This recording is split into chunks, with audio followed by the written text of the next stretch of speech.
उसका एम दुनिया पर राज करना था, जूस को मारना था और जर्मनी का राज, नाज़ी लोगों का राज दुनिया भर फैलाना था। But what Hitler's rule resulted in was actually the destruction of Germany. जब हिटलर ने 1936 में एक भाषण दिया म्यूनिक में, पब्लिक रैली में, जिसमें उन्होंने कहा कि भारतीय लोगों को तो चलना भी नहीं आता था, ब्रिटिश लोगों ने उनको चलने को सिखाया। इसलिए Netaji was also not happy with the outcome of his meeting with Adolf Hitler. Netaji को जो एसोसिएट्स हैं उन्होंने लिख के रखा हुआ है कि Netaji would not talk about it because he was extremely disappointed with what happened with Hitler. तो नेताजी हमेशा नाज़ी जर्मनी के खिलाफ प्रोटेस्ट ही करते रहे। लेकिन जब युद्ध शुरू हुआ तो नेताजी को मन में ऐसा विचार आया कि हमारे दुश्मन का दुश्मन ही हमारा दोस्त हो सकता है। श्रोतागण, welcome to your podcast with राज।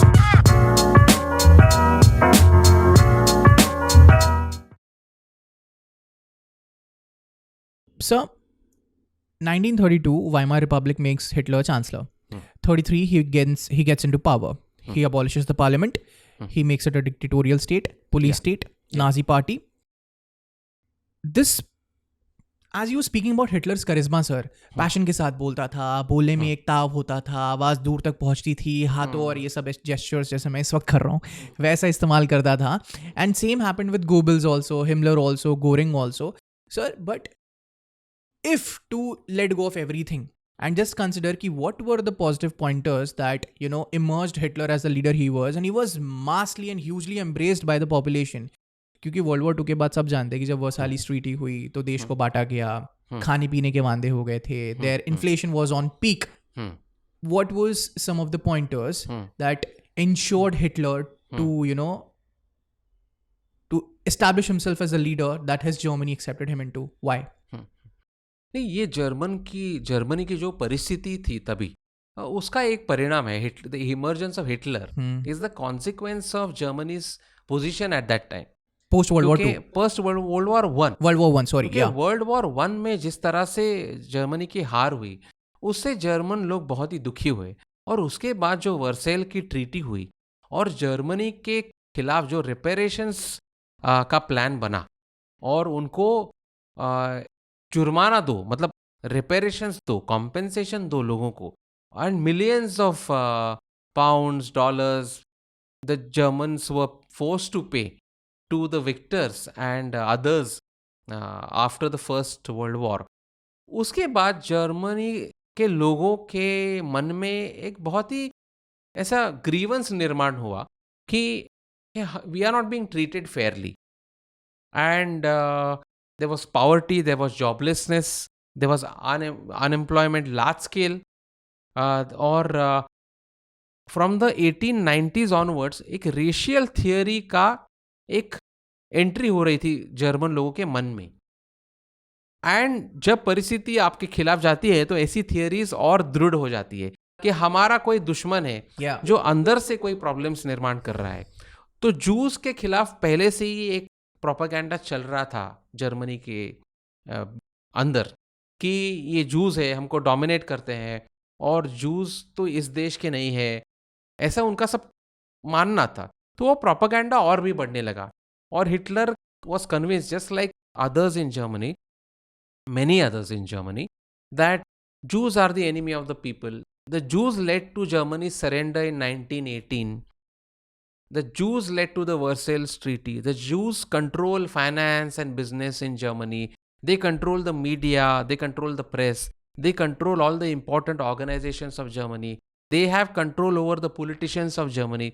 और हम जर्मन लोगों को, नॉर्डिक लोगों को जो अधिकार होने चाहिए, जो पावर होनी चाहिए, वो हमारे पास नहीं है. अगर वो होती तो हमारी ये हार होती नहीं जर्मन लोगों की. तो ये सब परिस्थिति का जो दोष था उन्होंने जूस पे डाला. Yes, so it's always good to have an enemy in such a situation. Yeah. And just to put this into context, sir, ये बहुत ही विख्यात और डेकोरेटेड स्कॉलर्स एंड फिलोसोफर्स के द्वारा लिखे जा रहे थे न्यूज़पेपर कॉलम्स में.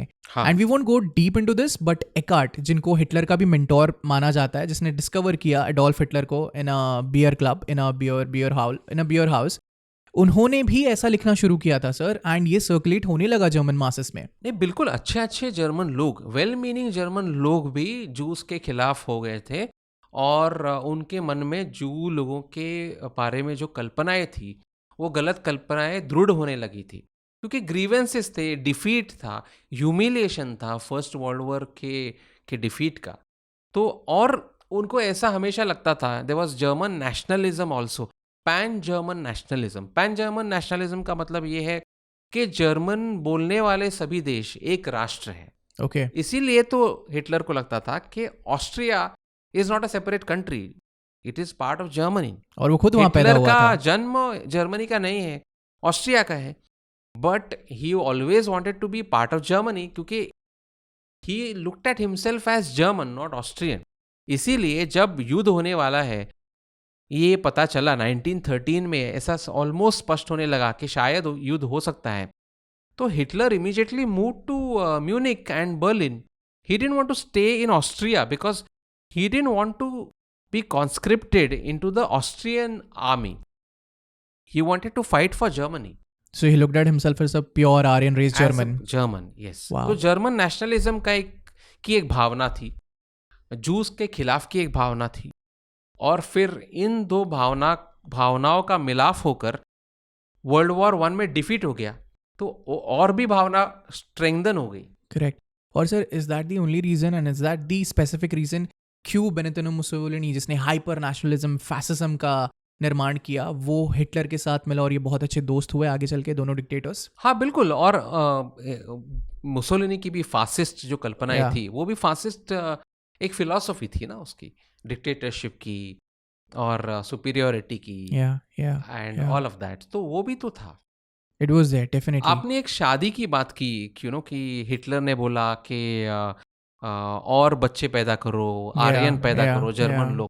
तो आपको एक बात मैं बताना चाहता हूँ कि हिटलर सत्ता में आने तक भारतीय लोग जो थे, जर्मनी में रहते थे, उनकी कई लोगों की शादियां होती थी जर्मन औरतों से. Okay. Mostly it were men going abroad, that's why I am saying men and women. So औरतों से होती थी कि because they would fall in love and they would get married. जब हिटलर सत्ता में आई तो उन्होंने 1935 में न्यूरेमबर्ग लॉज एनफोर्स किए. वो न्यूरेमबर्ग लॉ क्या है? वो ये है कि an Aryan cannot marry a non Aryan. तो अब तो प्रॉब्लम हो गया, अगर किसी भारतीय आदमी को जर्मन औरत से प्यार हो गया और दोनों में प्यार हो गया और शादी करने की बात हुई, तो शादी करना इम्पॉसिबल हो गया. अगर आप भारतीय हैं और शादी करो उस तरह से, तो you will be straight away sent to jail in Hitler Germany. और उस वक्त एक हमने डीजी तेंदुलकर की बात की थी पहले.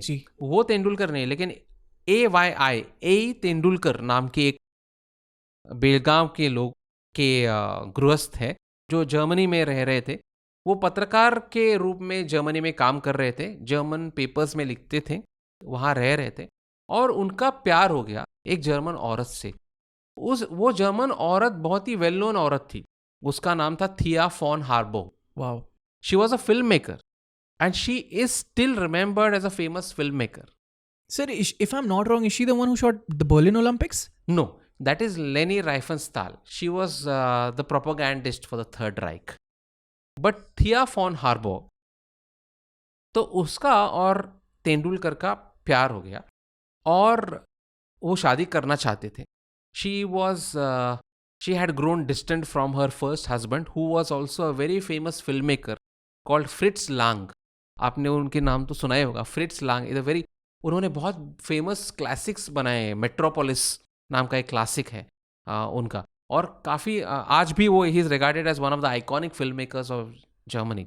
तो वो थिया फॉन हार्बो के पति थे, लेकिन वो उनका डिस्टेंस हो चुका था उनसे, और तेंदुलकर और उनमें प्यार होकर तेंदुलकर स्टार्टेड लिविंग एट थिया फॉन हार्बोस हाउस. लेकिन वो हॉस्टिलिटी भारतीय लोगों के बारे में बढ़ने लगी, and Nazi agent started going to Thea von Harbou's house to check whether the Indian was still living there, and they told her not to have this Indian there. और बहुत ही हॉस्टिलिटी और सर्वेलेंस बढ़ने लगा, और हार्बो को ध्यान में आया कि अगर ये आदमी पकड़ा गया तेंदुलकर, तो इसको ये जेल में डाल देंगे, प्रिजन में डाल देंगे, क्योंकि उसको नाजी लोगों को ये पसंद नहीं है कि मैं इसके साथ रह रही हूँ और इससे प्यार करती हूँ और इससे शादी करना चाहती हूँ। तो तेंदुलकर को जर्मनी छोड़नी पड़ी 1936-1937 में, क्योंकि वहां पे रहना मुश्किल हो चुका था भारतीय लोगों के लिए, That was the hostility level. and that was a level of hostility. So she quietly allowed him to live in the house for some time, very under the undercover, and very under the Secure करके protection the के साथ. radar, under Yeah, the radar, yeah, so to say. yeah. लेकिन उसको she also realized she can't keep him there for a long time, and they certainly cannot marry. So then he left and he came back, and they were separated that way. And she lived on in Germany. तो ये भी एक कहानी है। आप जब बोलते हो ना कि आर्यन बच्चे पैदा करो, तो नॉन आर्यन बच्चे भी पैदा मत करो, और नॉन आर्यन लोगों से, भारतीय लोगों से शादी कभी मत करो और प्यार मत करो। ये भी एक नाजी थियोरी थी, हिटलर की थियोरी थी। नाजी सोच के हिसाब से ये क्रॉस ब्रीडिंग है, प्योर हाँ, meets impure, which again correct. Gives birth to impure Yes. People. Sir, I think अगर for example this particular story is an example of the hatred of this man towards us, towards India, towards Indians. Architect of final solution. क्योंकि अगर मान लीजिए ऐसा अगर कभी scenario होता कि तेंदुलकर साहब पकड़े जाते, सीधा घर से उन्हें उठाया जाता, बिकॉज जर्मनी, म्यूनिक खासकर, वाज अ पुलिस स्टेट हर जगह पर। either he must have been thrown into a prisoner camp or a concentration camp, शायद वहाँ उनकी मौत हो जाती। वहाँ जो इतना हार्ड लेबर होता था, खाना नहीं मिलता था, एकदम इनह्यूमन कंडीशंस में रखा जाता था, या तो फिर gas chambers. Sir, speaking of gas chambers, the architect of final solution, how much credit here is to be given to the madman Himmler for this? A lot of the credit goes to Himmler, or the discredit, Discredit, yeah. goes to Himmler. It is shameful that Himmler did it, Heydrich did it, and the Nazi state did it. Ultimately, Hitler is responsible because Hitler was ultimately the architect of the final solution. We may blame Himmler and others.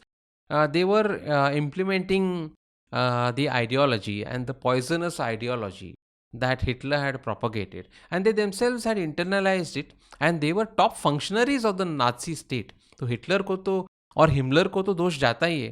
तो यही Himmler है जो तिब्बत में लोगों को भेजता है आर्यन लोगों के ओरिजिन्स ट्रेस करने के लिए, और यही हिमलर है जो गैस चेम्बर्स में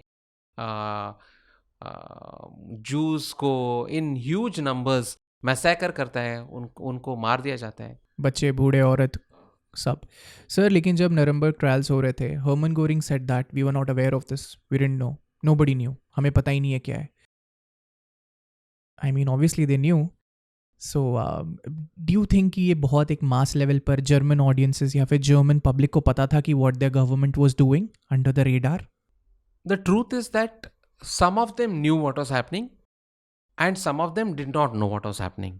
गोरिंग को का जो मानना है और गोरिंग का जो कहना है, उसको इतना गंभीरता से लेने की ज़रूरत नहीं है, क्योंकि 1933 से ही वहाँ पे कॉन्सेंट्रेशन कैंप्स थी। ये कॉन्सेंट्रेशन कैंप्स वर्ल्ड वॉर शुरू होने के बाद एस्टेब्लिश की हुई नहीं है। जिस साल नाजी पार्टी और हिटलर सत्ता में आए 1933 में, तभी डाकाओ में जो कॉन्सेंट्रेशन कैंप एस्टैब्लिश की गई, वो पहली कॉन्सेंट्रेशन कैंप थी, वो उसी साल एस्टैब्लिश हुई, और धीरे धीरे से कॉन्सेंट्रेशन कैंप्स एस्टैब्लिश हुई हैं। लोगों ने उसका अनुभव लिखा है, बाहर आकर भी वो अनुभव कथन किया है। भारतीय लोगों ने भी, जो नाम्बियार है, सूर्य नायडू है, या सौमेंद्रनाथ टैगोर है, जर्मनी से वापस आने के बाद लिखा हुआ है कि वहाँ के प्रिजनर कैंप्स में उन्होंने क्या देखा, किस तरह से लोगों को टॉर्चर किया जाता है, किस तरह से लोगों को मारा जाता है, किस तरह से लोगों पे अत्याचार हो रहे, वो सब भारतीय लोगों ने ही लिखा हुआ है। आई विटनेस अकाउंट्स है, जो खुद प्रिजन में रहे हुए, वो जूस को कैसे ट्रीट किया जाता है प्रिजन में, उन्होंने वो तो आंखों देखा हाल है अंदर से, प्रिजन से। तो गोरेंग को, and when the concentration camps happened, it was much worse than that, than the prisoner camps, because not just a prison, it was a killing chamber. It was not just a prison. और sir ये भी बोला जाता है ना कि they started using gas chambers because they didn't want to waste bullets iron rather on Jews. Correct, because that was a much more complicated thing also, right? Because you have to keep shooting. See, if you're killing millions of people, you have to keep shooting and use so many bullets. It's a lot of hard work also. So gas makes it much easier. But how could they take it sir? उन्हें खुद मतलब वो खुद का चेहरा कैसे देख पा रहे थे ये सारी चीज़ें करते हुए? they had been उनका वो पूरा माइंडसेट ही इतना फैनेटिकल बन चुका था और वो किलर माइंडसेट बन चुका था, and they were convinced that they were doing the right thing. That is what extreme fanaticism is all about, right? When you are convinced that you are doing the right thing, then only will you go and do these madman acts, right? Exactly. So the people who have carried out in our day and age terrorist attacks across the world, whether it is 9/11, whether it is 1993 bombings in Mumbai, whether it is 26/11 in India, again in Mumbai, and a host of terror attacks across the world. Who are these people? They are madmen, they are fanatics who believe in the righteousness of what they are doing. So these are demented people, these are twisted people, and these are twisted ideologies. These are extreme minded people living under their own false illusion. Twisted minds. Yeah, brainwashed completely. Sir, 3 things I want to point out over here before we almost, go towards the end of our podcast. Beer halls in Munich, the swastik sign, and the name Nazi. It has got a very different sound to it, sir. मतलब जैसे यहाँ पर बोलते हैं ना कि बहुत बड़ा क्रांति या बहुत बड़ा विरोध या कोई संग्राम की शुरुआत एक बहुत छोटे पैमाने से होती है. Sir, beer halls of Munich क्या स्थिति हुआ करती थी 1925-26 ये एरा में, when all these names and all these ideologies started coming in? तो म्यूनिक में और बर्लिन में बहुत सारे बियर हॉल्स थे. तो जर्मनी में एक बियर हॉल्स नाम का कॉन्सेप्ट था. ये बियर हॉल्स का बहुत ही सीधा डेफिनेशन है. एक बियर पीने के लिए जहाँ लोग इकट्ठे होते हैं वो जगह, और वो एक सोशलाइजिंग के लिए लोगों के लिए जगह थी, इकट्ठा होने के लिए, एक साथ बियर पीने के लिए. And because they were places for socialisation, they were also places for robust and good discussions on politics and other social affairs, national affairs and international affairs. और जर्मनी में एक स्टाइल डेवलप हुई थी in the early part of the 20th century. ये style ऐसी थी कि beer halls में बहुत बड़े नंबर्स में लोग आके बैठते थे और चर्चाएं करते थे, बातें करते थे. तो जर्मनी के पॉलिटिकल पार्टीज ने और जो आइडियोलॉजिकली कमिटेड लोग थे, उन्होंने ऐसी एक प्रथा शुरू की थी वहाँ पे कि बियर हॉल में, क्योंकि बहुत सारे लोग इकट्ठा हो गए हैं, अपनी पार्टी मीटिंग्स भी वही रखेंगे. और पार्टी मीटिंग्स में ऐसे होता था कि एक आदमी कुर्सी पे, इस तरह की कुर्सी पे वो बियर पी रहे हैं, अचानक वो कुर्सी पर खड़ा रह के बियर हॉल में सब लोगों को एक भाषण देना शुरू कर देता है अपनी पॉलिटिकल आइडियोलॉजी पे, जर्मनी पे, जर्मनी के भवितव्य पे, उसकी जो अभी की स्थिति है उस पर कमेंट्री देना शुरू करता है. तभी टेलीविज़न तो था नहीं, पब्लिक रैलीज भी इतने नहीं थे, क्योंकि ये जो टेक्नोलॉजी है, mics and all of that was not so well developed then. It had just about started. Yeah.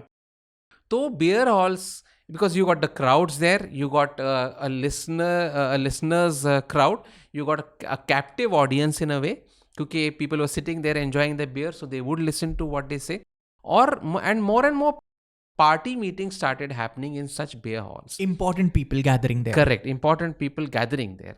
So Hitler उसी तरह से एक दिन बियर हॉल में नाज़ी पार्टी का एक जो मीटिंग थी, वो जो स्पीकर थे वो सुनने गए थे उस पार्टी के लिए. And he used to work with the propaganda unit of another party of the government at that time, and he was sent as part of his job to listen to that party, to that meeting, कि ये क्या बात कर रहे हैं, सुनो और हमको रिपोर्ट करो. तो जब वो सुन रहे थे तो जो स्पीकर जो था नाज़ी पार्टी का, it was a completely unknown party, तो वो बात करने लगा. And he started speaking about Germany and Germany's world war policy and all that. And Hitler को बहुत ही गुस्सा आया about one point that he had made, the speaker had made, and Hitler stood up and argued against him. तो वो जो Nazi party के लोग थे वो बहुत इम्प्रेस हो गए कि ये जो यंगस्टर है वो बहुत अच्छी तरह से उसने आर्ग्यू किया Speaking with passion. With passion, और उन्होंने उनको बोला कि why don't you join us, why don't you join our party. And Hitler wanted to be a political activist in any case. He said okay, I will come on board, and he joined the party. This was in the year 1919. 1919.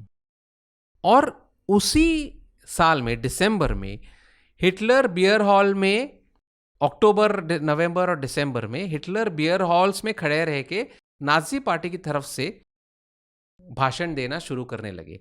और 1919 के दिसंबर में ही उन्होंने पहली बार भारत के बारे में Munich के beer hall में बात की. द सेम थियरी कि ब्रिटिश लोग अच्छे हैं, देखो ब्रिटिश लोग कैसे भारत पर राज कर रहे हैं, ये ब्रिटिश लोग सब लूट रहे हैं भारत से, जिसके हाथ में सत्ता है वही सही होता है, तो ये हमें करना चाहिए, जर्मनी ने ऐसे करना चाहिए. तो ये बियर हॉल का उनका जो भाषण है वो नाजी पार्टी के लिखे हुए रिकॉर्डेड मिनट्स में है, वो जर्मन आर्काइव्स में है, वो मुझे मिले. Sir, but it was very unlike him because World War I के बाद उनको जो शिकस्त मिली थी, हार मिली थी ब्रिटेन से, he still chose to say this.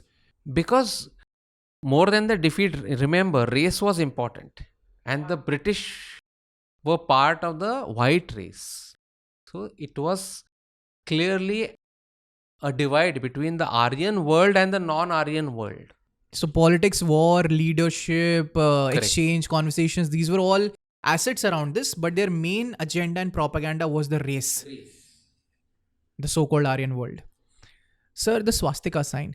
A lot of people globally get confused with it whenever they see a swastika sign, you know, in Indian households, and someone, you know, just putting it on their foreheads, और घरों में हम लगाते हैं. So what was the significance, or what was the, क्या ले गया Nazi party को या हिटलर को स्वास्तिक साइन को अडॉप्ट करने में? ऑब्वियसली उसको इन्वर्ट करके उन्होंने किया, उन्होंने सीधा बनाया, हमारे इसमें अलग होता है. तो फिर इसके पीछे में आप कुछ बताएंगे रीज़न या थियरी? देखिए, स्वस्तिक ये जो सिंबल है ये भारत में पवित्र है, लेकिन भारत के साथ ये दुनिया भर के कई समाजों में पवित्र है. तो जैसे जूइश सोसाइटी में, जर्मन सोसाइटी में भी वो हाकेन क्रूज के नाम से स्वस्तिक साइन प्रसिद्ध है और पहले से ही फेमस है. हाकिन क्रूज उसका नाम है उनकी भाषा में. तो हमें जो लगता है कि ये स्वस्तिक साइन सिर्फ हमारा है, ऐसे है नहीं. Of course it is a holy symbol, it is a secret symbol, it's an auspicious symbol of Hinduism and we respect it for that.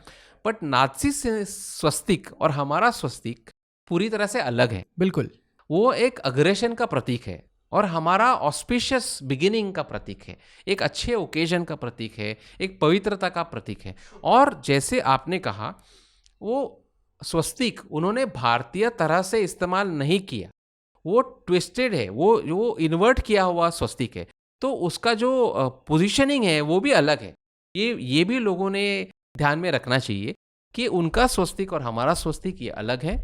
दुनिया भर में स्वस्तिक इज़ वेल नोन, और उन्होंने हमारा स्वस्तिक नहीं लिया. ऑफ कोर्स लिंक हुआ होगा, क्योंकि उनके मुताबिक आर्यन लोग भारत में आए थे और यहाँ से सब कुछ वेद उपनिषद भी उन्होंने किए. सब ये सब झूठी बातें उन पर विश्वास था, तो वहाँ पे भी स्वस्तिक आ जाता है. लेकिन swastika was a very well known symbol across ancient civilizations in the world, you know, and that is where it comes from, and they inverted it and made it a symbol of aggression. Yeah, truly. And sir, मतलब इनकी baseless theories को support करने के लिए भी इनके पास में cross baseless theories थी. बिल्कुल, हाँ. इसलिए तो ट्विस्टेड थ्योरीज कहते हैं ना हमको. जैसे उन्होंने स्वस्तिक को भी ट्विस्ट कर दिया, उनकी थियोरी की तरह. और सर इन्हीं बियर हॉल्स में Hitler met, or Hitler rather, you know, other people had the opportunity to meet their idols. They became his disciples, lover boys, if I were to say it like that. So for example, Joseph Goebbels या Rudolf Hess, in fact Goring, या फिर रोम जो कि SA का chief हुआ करता था. Sir ये जो सर्कल है, ठीक है, मतलब मैं ये पॉइंट कहना चाह रहा हूँ कि अगर सारी चीज़ें हटा दी हमने नाजीज के बारे में, कितने नेगेटिव है, कितने घटिया है, कितने खराब है, इनह्यूमन है, इन्होंने देश को मारा है, इन्होंने लोगों को मारा है, इंसानियत को मारी है. लेकिन सर अगर इनके पॉजिटिव्स पे फोकस करे, the nation that they built or rather created post the World War One destruction. Hmm. I think they were very disciplined. They were like dedicated to their cause. बहुत ही ज़्यादा मतलब they were like insanely passionate about their cause in whatever they were doing. मतलब right from their uniforms, the way they were dressed, the उनकी जिस तरीके से political rallies होती थी, the photographs, the agenda, everything around it. और उसके बाद में Germany became the powerhouse of engineering. So many scientists, creating amazing theories. ये सर आप बताना चाहेंगे? Would you want to highlight on this? हाँ, इसमें मेरा ओपिनियन थोड़ा अलग है Okay. कि the Germans were always hard working and they were always highly intelligent people and committed to their work. Hitler की सत्ता में आने के बाद में उन्होंने हार्ड वर्क किया, इसमें कोई दूसरी राय नहीं है. Of course they worked hard. उन्होंने 19th सेंचुरी में भी बहुत अच्छा रिसर्च किया था, इंडियन फिलॉसफी पर भी, साइंसेस में भी बहुत अच्छा रिसर्च था. तो जर्मनी में ये सब टैलेंट तो था ही. और हिटलर आने के बाद the economy took off. But ultimately we have to look at what happened ultimately. उसका एम क्या था? उसका एम दुनिया पर राज करना था और जूस को मारना था और जर्मनी का राज, नाजी लोगों का राज दुनिया भर फैलाना था. And ultimately what happened to Germany? Germany was destroyed because of Hitler. क्योंकि दूसरे महायुद्ध में जो हुआ वर्ल्ड वॉर 2 में, उसके वजह से जर्मनी पूरी तरह से खत्म हो गई and they had to rebuild. So when we say कि नहीं, उनकी तो प्रोग्रेस हुई थी, that progress was for just 3 or 4 years. After Hitler came into power? Yes, and after that it was a serious setback for Germany, and it took so many years to recover, and Germany got split after the Second World War, and they had a terrible time. They had a tough time rebuilding their country. But war ravaged countries develop their own strength of fighting back, as we have seen in the case of Japan also. Yeah. So Germany developed that strength and came back with a bang. They had something to look back to. But what Hitler's rule resulted in was actually the destruction of Germany. People lost their lives, people lost their homes, people lost their Yes. people. Yes, Great cities were destroyed and brought down to rubbles. correct. Munich, Berlin. Yes, it was destroyed. Yeah. And sir, I always wonder, like, these people were so डरपोक कह सकते हैं सीधे साफ शब्दों में. These people hid under the bunkers in the last 7 days, in the last few days. A lot of them killed themselves. A lot of them committed suicide, including Himmler, including Goring, a day before his hanging was sanctioned. And in fact, even Hitler, we don't know whether Hitler did commit suicide or whether he fled to Argentina. The theory is that he fled to Argentina. That is one of the theories. But that is a conspiracy theory, largely a conspiracy theory. And by now, the research that has happened into the subject, उससे ये पूरी तरह से ये साबित हो चुका है कि हिटलर ने वहाँ आत्महत्या की. एवा ब्राउन ने भी आत्महत्या की. उनकी जो पत्नी थी, मतलब आत्महत्या करने के पहले ही उन्होंने शादी की, उसी रात को, मतलब हाँ. और उन्होंने आत्महत्या की. लेकिन he died there definitely, and that was the end of the Third Reich. He did not really go out of Germany and go to Argentina. ये सब कॉन्स्पिरेसी थियरीज तो चलती रहेंगी और वो लोगों को इंटरेस्टिंग भी लगती है after a point, because it's sounds exciting that somebody has escaped, but he definitely died there. It creates a controversy, correct? Yes, and Russia has had the records, and other countries have had the records, and it has been proven. In fact, उसके बारे में research अब तक चला है, and अभी research के भी नए मेथड्स आए, तो उस सब से ये साबित हो चुका है कि हिटलर ने आत्महत्या की. So, but did he really believe that his Third Reich will rule for 1,000 years? He did believe. और उनका कहना बहुत स्पष्ट था. उन्होंने ऑटोबायोग्राफी में लिखा था, इधर Germany will rule the world और there will be no Germany. मतलब या तो जर्मनी पूरी दुनिया पे राज करेगी या जर्मनी रहेगी नहीं. तो उनके मन में दो ही आउटकम्स थे. उसमें से एक आउटकम हो गया कि नाजी जर्मनी नहीं रही. Yeah. और सर उसके सैक्रिफाइसेस और उसकी कॉस्ट बहुत सारे लोगों ने भी दी. हाँ बिल्कुल, सामान्य लोग हैं वही तो उसका कॉस्ट लेते हैं ना.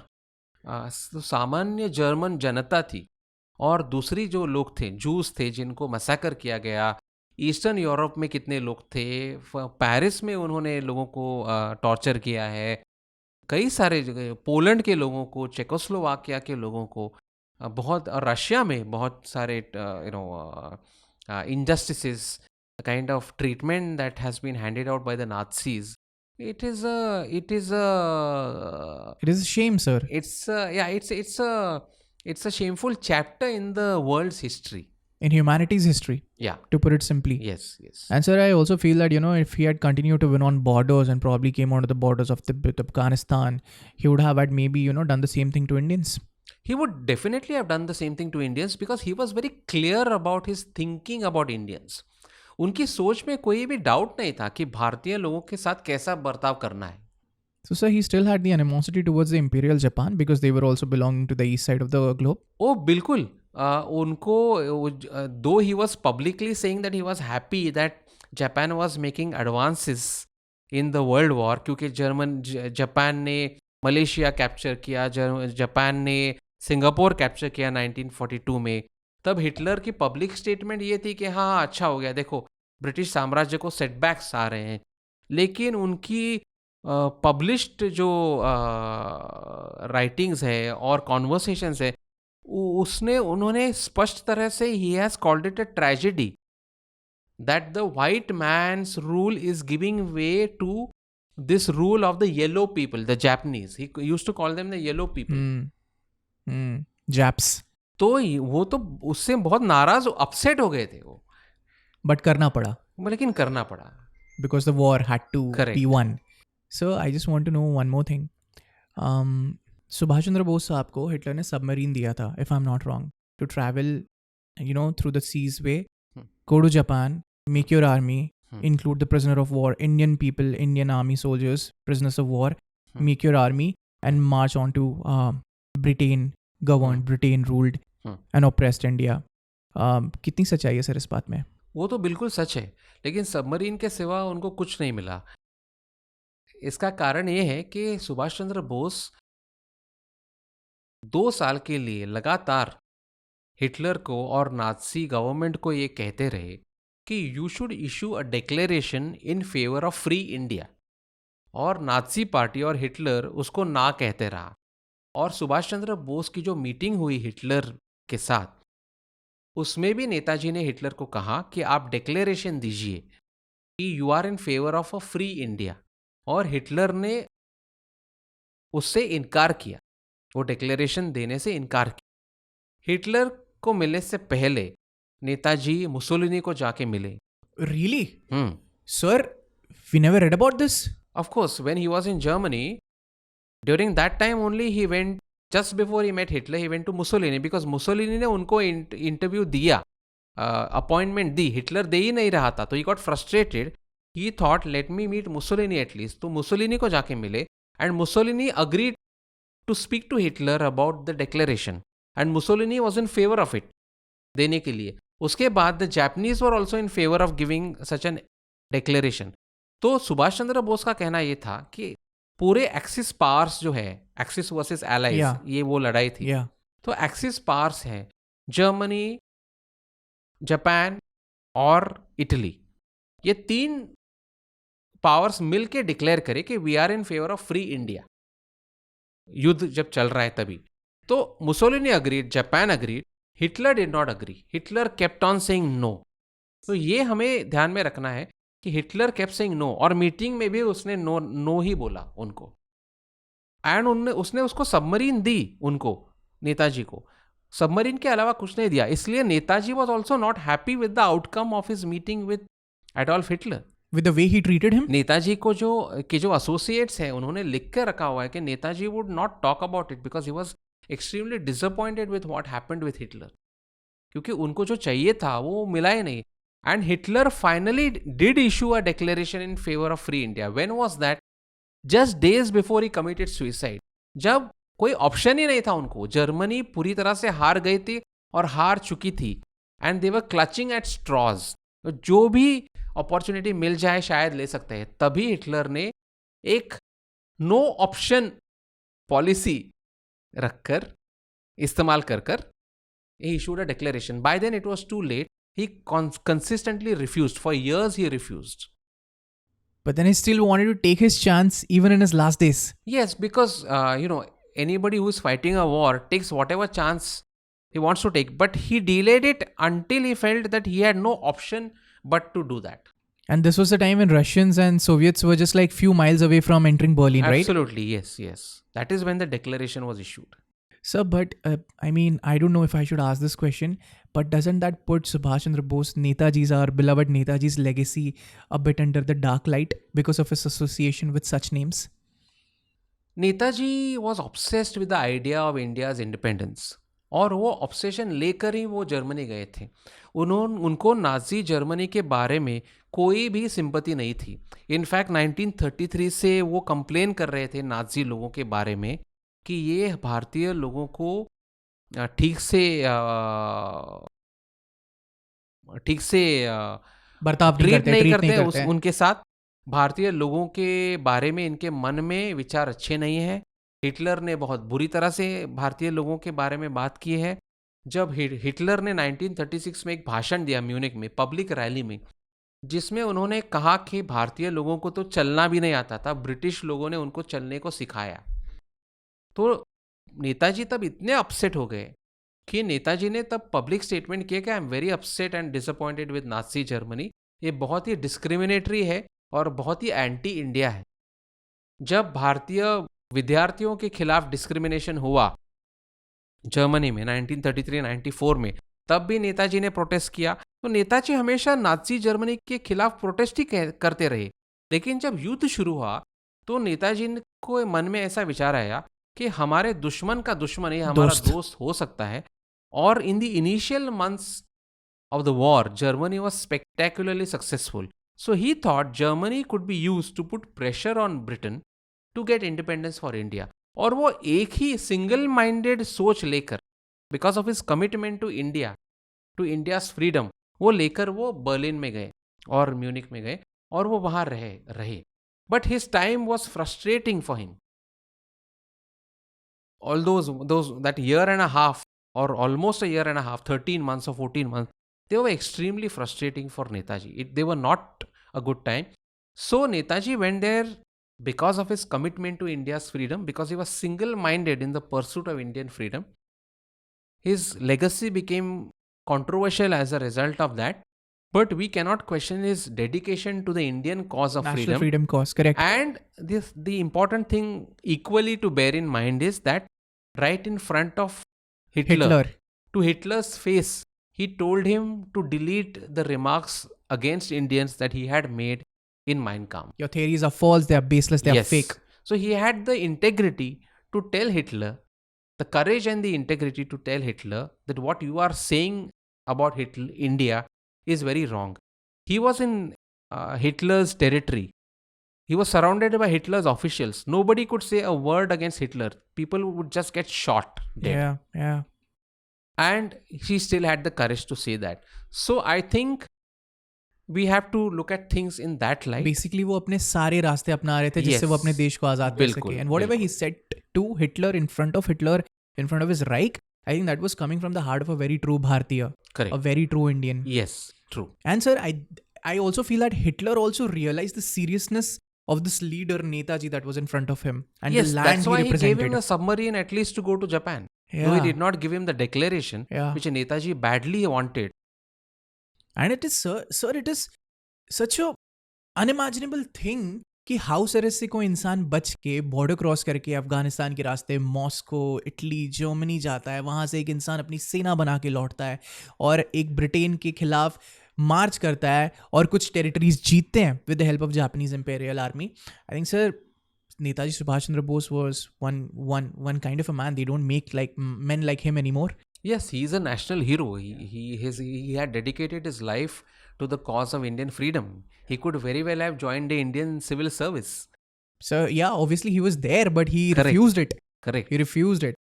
So do you think कि अगर सुभाष चंद्र बोस साहब वापस आते, हिंदुस्तान जीता, Indian National Army, he would have gone through the democratic way, or people like Hitler, Mussolini, and Dodo, Imperial Army, they would also force him to treat India as like one asset to them?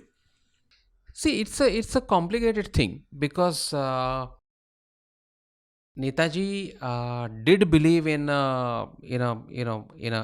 authoritarian control, and he believed that that kind of order was necessary for a society like India. And we must remember that in the first half of the 20th century, Russia was some sort of model for the rest of the world, for many colonized peoples, and people looked up to the Russian Revolution. Stalin ने जिस तरह से inhuman अत्याचार किए थे, और जिस तरह स्टालिन ने लोगों को मारा था, उसी तरह से जिस तरह से हिटलर लोगों को मार रहा था, वो सब लाइमलाइट में आया नहीं था.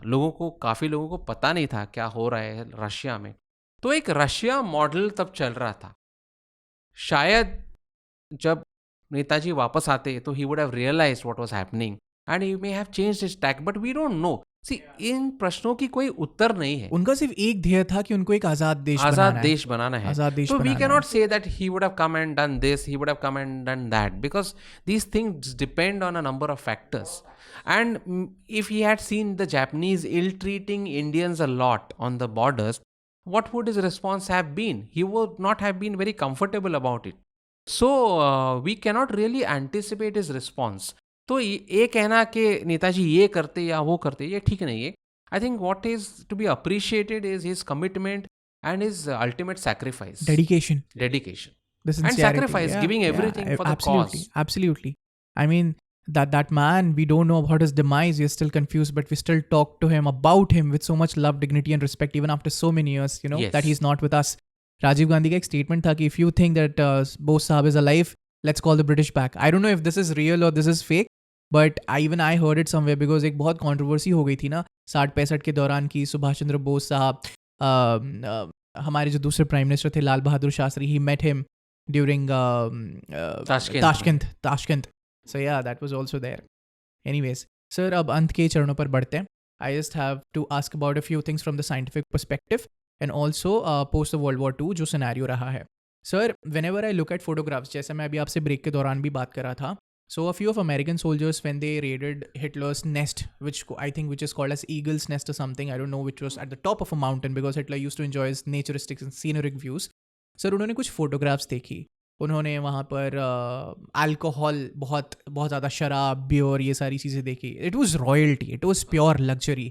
जिस तरीके से रैलीज होती थी, फॉर्मेशंस होते थे, it looked like patterns.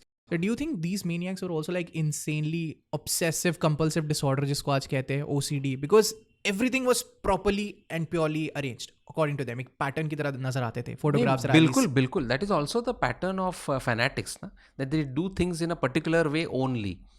So वो पैटर्न तो बिल्कुल दिखाई देता है. आज साइकोलॉजी और साइकेट्री में भी बहुत ज़्यादा डेवलपमेंट और ग्रोथ हुआ है. तो we are able to analyse Hitler that much better because of that. तो obviously he is a maniac, he is a fanatic.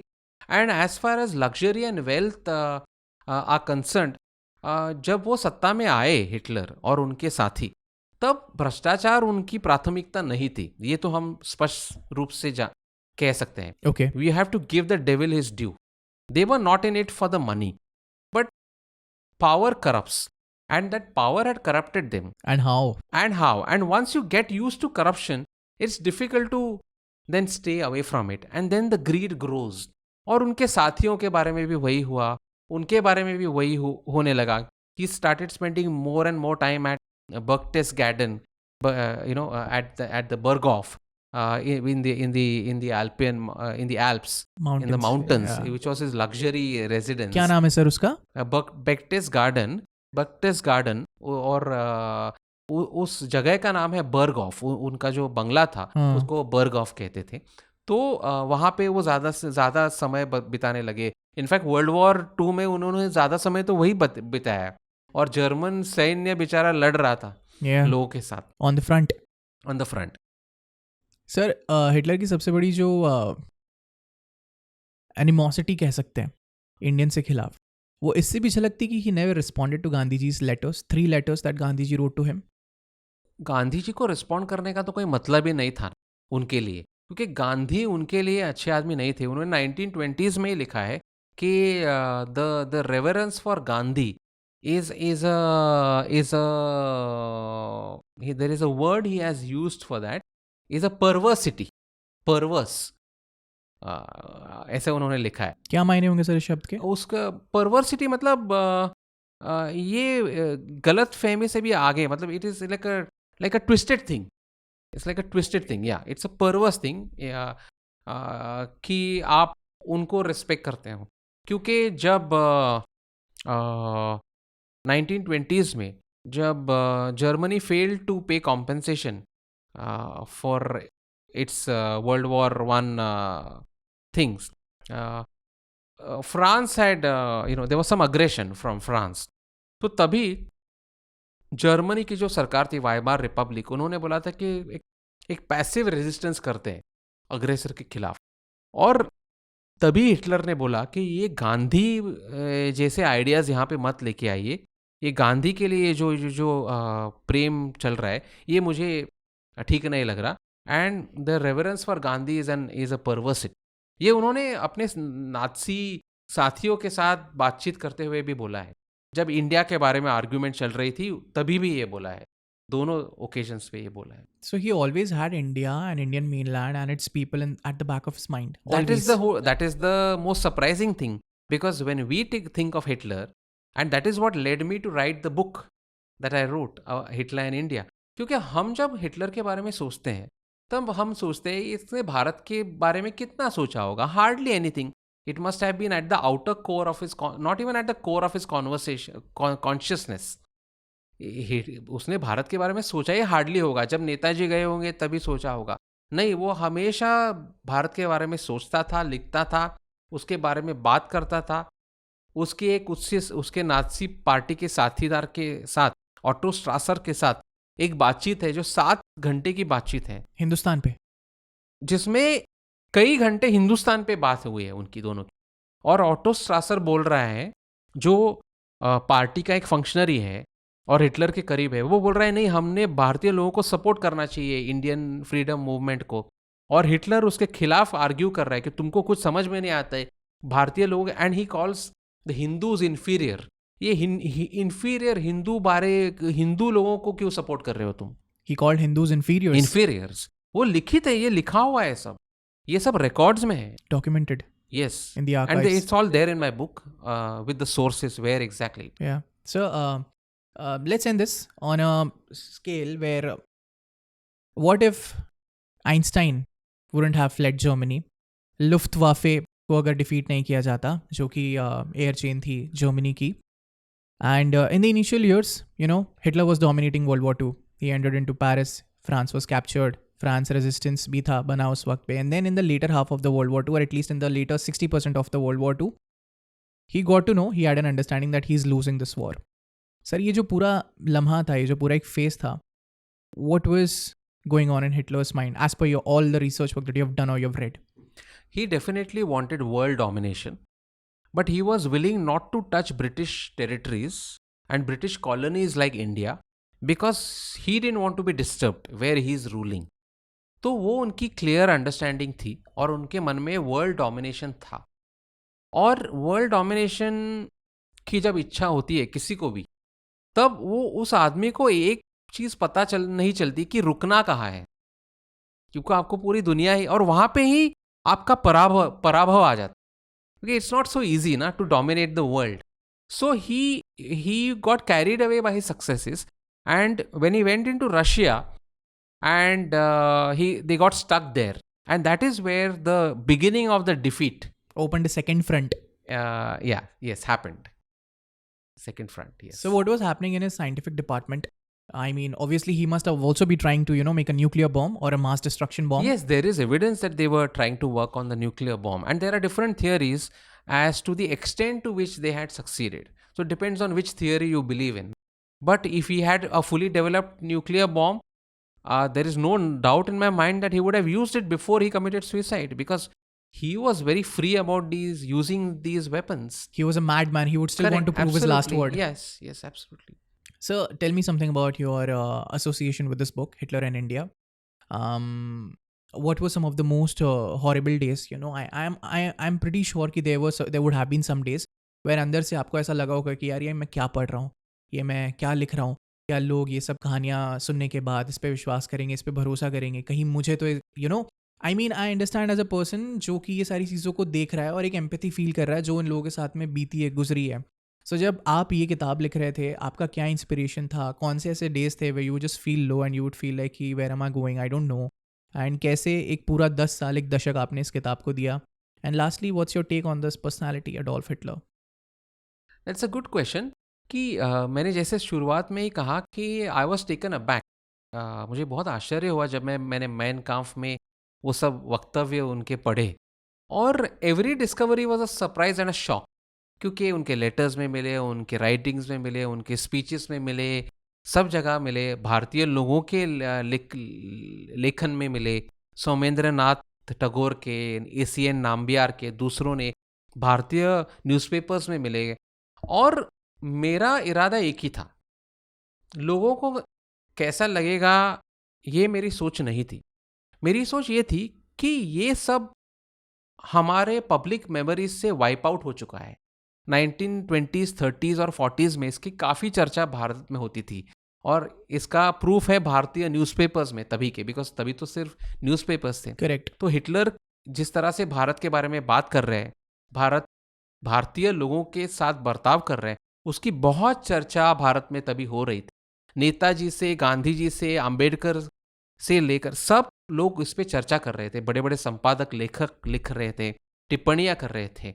मेरा इरादा एक ही था कि ये सब जो फॉरगॉटन हिस्ट्री है और अनटोल्ड स्टोरी है, ये मैं एक पब्लिक स्पॉटलाइट में लेके आऊं, इस पे किताब लिखूं, ताकि इस जनरेशन को, हमारे जनरेशन को ये पता चले कि ये सब हुआ है हमारे लोगों के साथ. हमारे लोगों के साथ, हमारे लोगों के बारे में ये लिखा गया है, ये बोला गया है हिटलर ने. क्योंकि हम जो देखते हैं चित्र और हमारे मन में जो कल्पना है, और यूट्यूब में ये जो फेक वीडियोस चल रहे हैं ध्यानचंद वगैरह वगैरह के बारे में, तो ये जो फेक ट्रूथ है उसको काउंटर करना, and not just for the sake of countering it, but to bring the truth to the fore, Back to the public domain. back into the public domain, into the forefront, so that we know what real history is. मेरा इरादा इतना ही.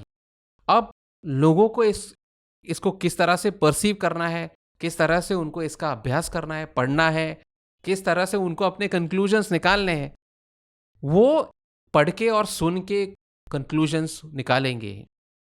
लेकिन मेरा काम था ये limelight में लाना, इसको, इस रिसर्च को आगे ले आना और लोगों को ये बताना. तो I have worked with that aim कि लोगों को बताना है. I am a communicator at the end of the day. I am a historian, I am a writer, and I am a journalist as well. तो मेरा काम ये है कि ये लोगों को ये बताना, To put out the truth. Put out the truth. So that people look back at history. We can't go back in time, we can't change it, but we can always learn from history. Correct, absolutely. So Mein Kampf can continue to be in our bookstores, Yeah. but at the same time Hitler and India can be in the bookstores and people can know the truth. Do you think people should read Mein Kampf? They should read everything. I think, why should they not read? I am not in favor of banning any books at all. In many countries, Mein Kampf is still banned. But I am not in favor of banning Mein Kampf. I am glad I read Mein Kampf. उसी की वजह से तो मुझे पता चला कि भारत के बारे में, और भारतीय लोग, भारतीय संस्कृति, भारतीय समाज, भारतीय सिविलाइजेशन के बारे में हिटलर के थॉट्स क्या थे. हम उसकी नज़र में हमारा क्या दर्जा अगर था? वो बैंड होता तो मुझे पता ही नहीं चलता. और ये किताब ही नहीं बनती. Sir, and also I think कि एक इंसान ये पढ़ के ये जान सकता है कि what is the madman's point of view, Yes. और आप उससे बच सकते हैं. Yes. And sir, I think by bringing out this book into the public domain, I think you're just, complimenting, you're appreciating, and you're paying back the gratitude, the independence that we have achieved because of the efforts of so many great revolutionaries, people, scholars, young minds. You're bringing back alive the point of view of them back in those 3 decades from 20s to 50s. Absolutely. That was an important thing for me to do. I wanted to do that. Those Indian voices needed to come back into the present.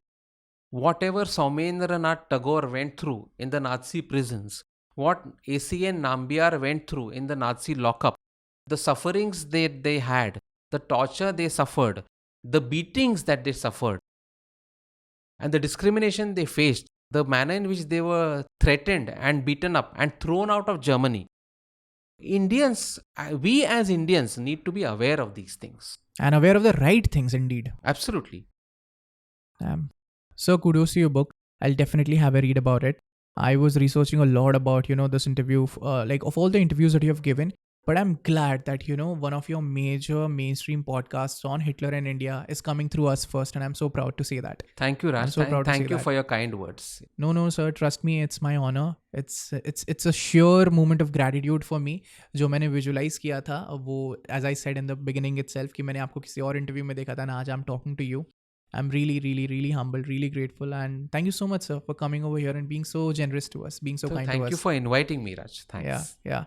Sir, आखिरी एक मतलब कह सकते हैं कि थोड़ा सा investigating point of view से I just want to ask.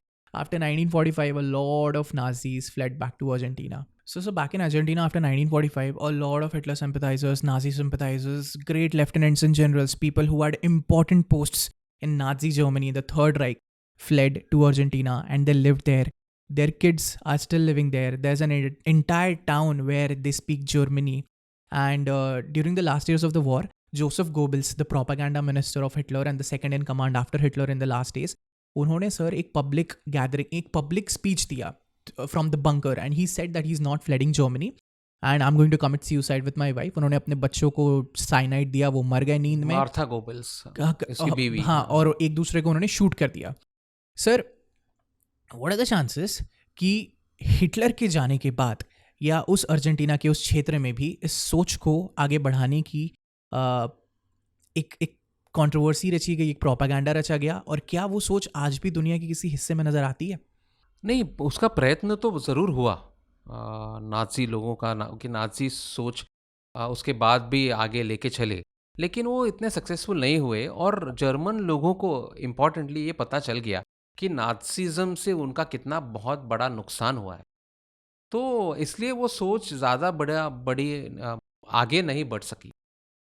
और अगर हम इतिहास के बारे में पूर्ण तरह दुर्लक्ष्य करेंगे तो वो सोच आगे बढ़ सकती है, लेकिन अगर हम इतिहास को ध्यान में रखें, then we can ensure that such ideologies do not go forward. Never come back again. Come back. Sir, yeah. people in Germany today, they don't even like to speak about Hitler. Yes, absolutely. They don't even like the mention of the man's name. With their name, with their legacy, with their history. But yeah, we can't forget that there existed a man who just wanted to rule the world and thought that Third Reich would survive for 1,000 years. Damn. So, what if you were to give one word, or like not one word, but your entire, जो बोलते हैं ना कि आपने घोल के पिया है अपनी किताब को, 10 साल आपने दिए हैं, अगर आपको हिटलर का अपने एक नज़रिए से कुछ समझाना है कि ये कौन था, ये क्यों था, ये क्या था, 2-3 ऐसे शब्दों में अगर ख़त्म करना है उसको, तो आप क्या कहेंगे कि ऐसे लोग दुनिया में क्यों आते हैं, और आते हैं तो इस लेवल पर कैसे पहुंचते हैं? Hitler is a man with a twisted mind, इतना ही मैं कहना चाहूँगा, क्योंकि वो जब आदमी का माइंड ट्विस्टेड हो जाता है तो कुछ भी कर सकता है. और उसका एक फैनेटिसिज्म, एक एक्स्ट्रॉर्डिनरी लेवल का फैनेटिसिज्म था, और वो फैनेटिसिज्म लेके वो आगे चला. और अनफॉर्चुनेटली उसके फैनेटिसिज्म की वजह से उसके पूरे समाज को नुकसान भरना पड़ा उसका. The unfortunate part is Germany suffered and many parts of the world suffered because of that. Absolutely. मेरा सौभाग्य था सर आपको यहाँ पर लाना. So this was episode 14th with Mr. Weber Purandare sir. I hope you enjoyed the conversation. कैसा लगा sir आपको? Completely enjoyed it. It was a good time talking to you. Absolutely. Thanks for inviting me. And sir, do you think we covered in all the topics that your book is? I mean, we just scratched the surface in this podcast. Yeah, there's a lot more.